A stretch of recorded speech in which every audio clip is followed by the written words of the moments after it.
As we move into the final two chapters of this letter to the Galatians, Paul now begins to address much more of the pastoral application to the church. He spent a great deal of time setting the theological foundations, and now he's moving more towards the practical outworking of salvation by grace alone. So as we look at this next section, we're going to focus on two main pastoral concerns that Paul outlines. Firstly, spiritual apostasy in verses 1 to 6, and secondly, perseverance in verses 7 to 12. Now, evidently, one aspect of the slavery that Paul has been talking at great length about was this issue of circumcision. Now, scholars have debated the timing of this letter in relation to what is known as the Council at Jerusalem that we read about in Acts chapter 15.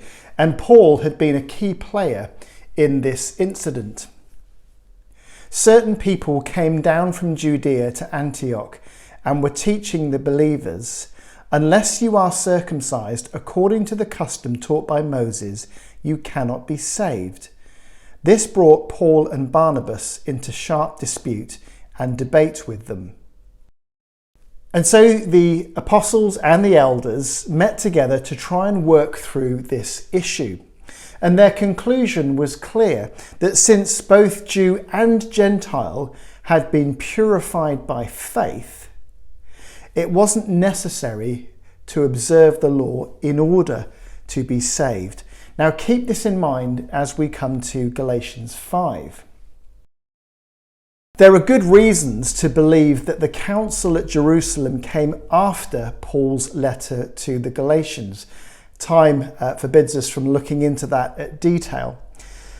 But if that was the case, we can understand why Paul and Barnabas came into sharp debate with those who still advocated circumcision, because Paul had already had this debate with the Galatians. And the essence of that debate can be found in Galatians chapter 5, verse 2. "I, Paul, tell you that if you let yourselves be circumcised, Christ will be of no value to you." Now consider the weight of that statement. He says, if you believe that circumcision is necessary for salvation, then you nullify Christ's full and final work of redemption. Circumcision was a symbolic, it was a visible sign of having attained status with God through the law or under the law. So to insist on circumcision for new believers wasn't so much rejecting the gospel of grace, but rather it was adding to the gospel of grace. And that makes no sense at all, because grace by its nature is entirely a gift. It cannot be earned or worked towards. It can only be bestowed. So Paul says this: make a choice. If you're going to try and keep one requirement of the law, in this instance circumcision, then you're obligated to keep all of the law.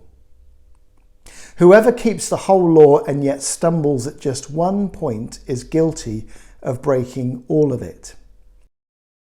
And in so doing, you're rejecting Christ's full and final work. It puts you back in debt to the entire law and cuts you off from the Lord.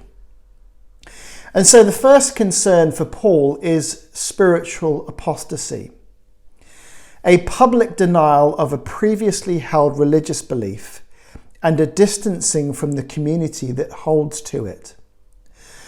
Apostasy carries the idea of rebellion, betrayal, treachery, or faithlessness. In simple terms, apostasy means falling away from gospel truth.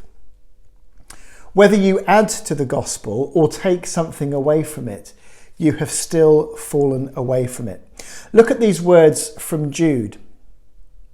"I felt compelled to write and urge you to contend for the faith that was once for all entrusted to God's holy people. For certain individuals whose condemnation was written about long ago have secretly slipped in among you. They are ungodly people who pervert the grace of our God into a license for immorality and deny Jesus Christ, our only sovereign and Lord. Now notice that he speaks of the faith that was once for all entrusted to God's holy people. It cannot be altered, adapted or appended, and certainly not in deference to those whims of the world. So Paul's very forcible point is this: working towards your own salvation is not only pointless, but it is to nullify all that Christ has achieved through his sacrificial death. And specifically in regard to circumcision, which is an outward sign, it means nothing. For in Christ Jesus, neither circumcision nor uncircumcision has any value. The only thing that counts is faith expressing itself through love. In other words, watch your life and your witness. Outward signs are irrelevant. The second area of pastoral concern for Paul is around perseverance, and he first turns to the analogy of athletics. He says that the Galatians had been running really well in the sense of standing firm on the gospel that he had taught them, but someone had cut in on them and now they were losing that race. And then he turns to a baking metaphor, which is one that he's also used with the Corinthians. He says in Galatians 5:8-9, that kind of persuasion does not come from the one who calls you. A little yeast works through the whole batch of dough. The picture here is of corruption which spreads like yeast in dough. It doesn't stay limited to one area. Now in Corinth, the issue was one of sexual immorality. Not only was it tolerated, but it was also celebrated. And here's how Paul responds. Don't you know that a little yeast leavens the whole batch of dough? Get rid of the old yeast so that you may be a new unleavened batch, as you really are. For Christ, our Passover lamb, has been sacrificed. Therefore, let us keep the festival not with the old bread leavened with malice and wickedness, but with the unleavened bread of sincerity and truth. So although the circumstances differ, the imagery is the same. Corruption, untreated, will infect the whole church. And we saw this in our studies in the book of Acts with the couple Ananias and Sapphira, and how their sin of deceitfulness, if untreated, would have corrupted the early church. And Paul doubles down on this accusation of false teachers, because in chapter 1 he said this: even if we or an angel from heaven should preach a gospel other than the one we preach to you, let them be under God's curse. As we have already said, so now I say again, if anybody is preaching to you a gospel other than what you accepted, let them be under God's curse. Here in chapter 5, he says, the one who is throwing you into confusion, whoever that may be, will have to pay the penalty. Those who teach falsely in the church must be dealt with. Again, we could look at the words of James chapter 3, verse 1, where he says, not many of you should become teachers, my fellow believers, because you know that we who teach will be judged more strictly. Being kind and compassionate does not mean looking the other way when there is error in the church. In the final section of this passage, Paul addresses the idea that he himself had been advocating for circumcision. He says this: if I'm still preaching circumcision, why am I still being persecuted? In that case, the offence of the cross has been abolished. And Paul says something really quite profound. He's saying if he had compromised the integrity of the gospel, If he had gone back to teaching observance of the law, then he wouldn't have found himself an enemy of the world.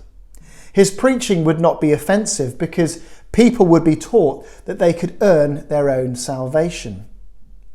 If we find ourselves constantly praised by the world, we should ask ourselves, are we standing as firmly on the offence of the cross as we should? What is the offence of the cross? Well, it's twofold. Firstly, the cross shows us that humankind is inherently sinful and objects of God's wrath. But secondly, it shows us that Christ alone was able to satisfy the wrath of God. When we downplay the severity of sin, when we move away from the full sufficiency of Christ in salvation, we abolish the offence and therefore the very message of the cross. And that very simply leads to a false gospel. It is through the Spirit that we eagerly await, by faith, the righteousness for which we hope.